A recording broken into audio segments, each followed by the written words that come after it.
Assalamualaikum warahmatullahi wabarakatuh. Ketemu lagi dengan Kak Furkon di channel Arif Furkon. Pada video kali ini Kak Furkon kembali berbagi informasi terbaru ya seputar tenaga honorer dan P3K atau CPNS 2023. Tapi sebelum Kak Furkon ke informasinya, Kak Furkon ingatkan ya untuk teman-teman yang baru saja bergabung atau baru saja menemukan video di channelnya Kak Furkon, silakan ditekan tombol subscribe dan nyalakan lonceng notifikasi supaya teman-teman tidak ketinggalan pada saat Kak Furkon mengupload informasi terbaru seputar tenaga honorer dan PPPK tentunya. Di sini ada kabar terbaru dari yunus.id. Ini ada kata-kata beruntung, tenaga honorer usia 35 tahun ke atas bernasib mujur.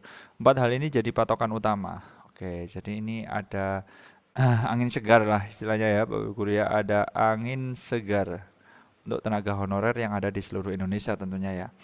Kepada seluruh tenaga honorer yang saat ini berusia lebih dari 35 tahun, harap untuk tidak buru-buru meninggalkan artikel. Ada kabar bahagia menanti Anda. Mantap jiwa. Oke. Anda harus siap dengan keputusan yang akan kami jabarkan dalam artikel ini mengenai jalan panjang tenaga honorer. Perlu Bapak Ibu Guru ketahui, di Indonesia tenaga honorer dikenal sebagai pegawai harian lepas. Mereka dengan penuh kesadaran jiwa mengabdi pada pemerintah.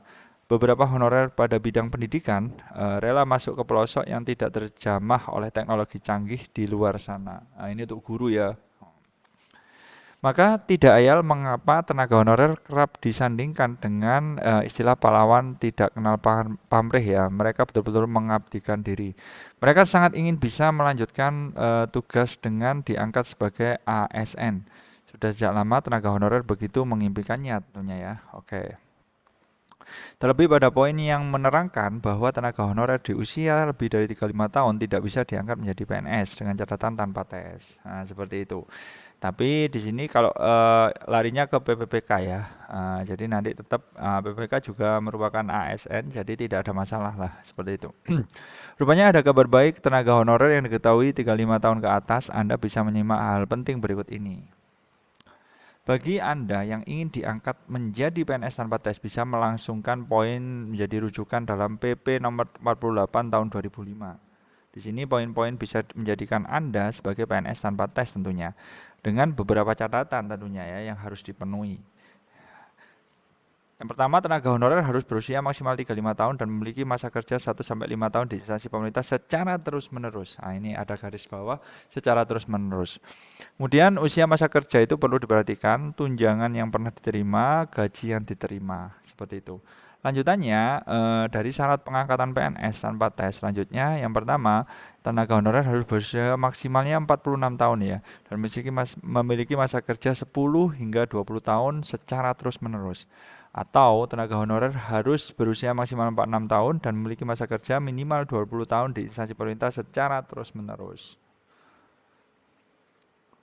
Kemudian pernyataan terkait syarat dan pertimbangan untuk menjadi PNS tanpa tes ini harus diakomunikasikan secara keseluruhan tanpa celah sedikit pun. Jadi memang ada ya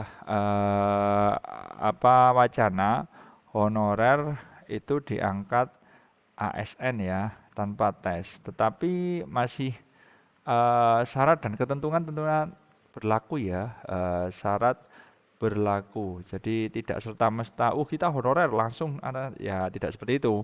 Ada kebijakan khusus yang mengatur hal ini. Jadi teman-teman wajib cek apakah teman-teman sudah masuk kriterianya atau enggak. Kalau masuk ya harapan tahun 2023 ini ya insya Allah jadi ASN. Seperti itu. Intinya usia ya, usia menjadi pertimbangan yang sangat diperhatikan oleh pemerintah kan, dan ini masa kerjanya itu harus terus menerus, tidak boleh misalkan sempat berhenti, itu tidak dihitung ya kan, seperti itu. Jadi harus terus menerus tanpa jeda sedikit pun. Seperti itu dulu info dari Kapukon, mudah-mudahan bermanfaat. Ini ya tetap semangat dalam bekerja dan mengajar. Wassalamualaikum warahmatullahi wabarakatuh.